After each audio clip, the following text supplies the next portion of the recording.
अगर हम अरावली को सिर्फ एक कम ऊंचाई वाला पहाड़ मान रहे हैं ना, तो ब्लंडर कर रहे हैं, वो चाहे सुप्रीम कोर्ट हो चाहे गवर्नमेंट हो। हम इसकी जो जियोलॉजिकल और जो इन्वायरमेंटल जो रोल है उसको पूरी तरीके से गलत समझ रहे हैं। अरावली जो पर्वतमाला है भारत की सबसे प्राचीन पर्वतमालाओं में से एक है, और इसका महत्व सिर्फ ऊंचाई में नहीं है बल्कि इसके फंक्शनल कंट्रीब्यूशन में है।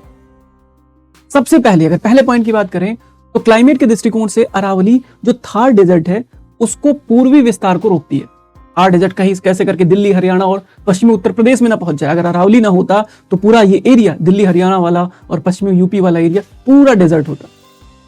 दूसरा, अरावली की जो फ्रैक्चर्ड चट्टाने हैं वो ग्राउंड वाटर को रिचार्ज करती हैं। भाई पानी चाहिए जीने के लिए, लेक्स चाहिए, सीजनल स्ट्रीम्स चाहिए, तो वो कैसे विकसित हो रही? वो अरावली की वजह से विकसित हो रही। पानी उसमें रिस के जाता रहता है, और अगर अरावली कमजोर हुआ तो उसका सीधा असर वाटर लेवल पे होगा।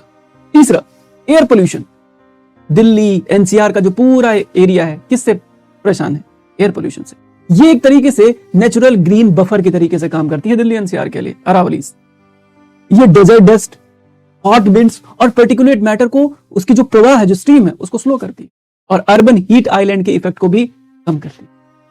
लेकिन अभी हाल का जो डेफिनेशन दिया गया कि वही भू-आकृतिक अरावली मानी जाएगी जो अपने आसपास के क्षेत्र से कम 100 मीटर ऊंची हो, जबकि जियोमॉर्फोलॉजिकल और इकोलॉजिकल दृष्टिकोण से लोकल रिलीफ कॉन्टिन्यूटी, जो इकोसिस्टम जो कॉन्टिन्यूटी है, ऊंचाई से कहीं अधिक महत्वपूर्ण मानी जाती है।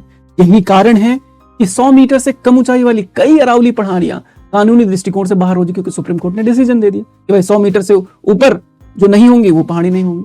हालांकि वे पूरे इकोसिस्टम का हिस्सा है। डेटा बताता है कि 2017 से लेकर 25 तक अरावली क्षेत्र में जो बिल्डअप एरिया है लगभग 1600 वर्ग किलोमीटर बढ़ा है, जबकि वेजिटेशन कवर लगभग 1/3 घट गया है। इसलिए अरावली को समझने के लिए केवल हमें हाइट विड्थ डेफिनेशन से काम नहीं चलेगा, हमें उससे आगे बढ़कर उसके क्लाइमेट, हाइड्रोलॉजिकल, इकोलॉजिकल फंक्शंस पर ध्यान देना होगा। यही कारण है कि अरावली जो उत्तर पश्चिम भारत है उसके लिए लाइफ सपोर्ट सिस्टम के तौर पे मानी जाती है।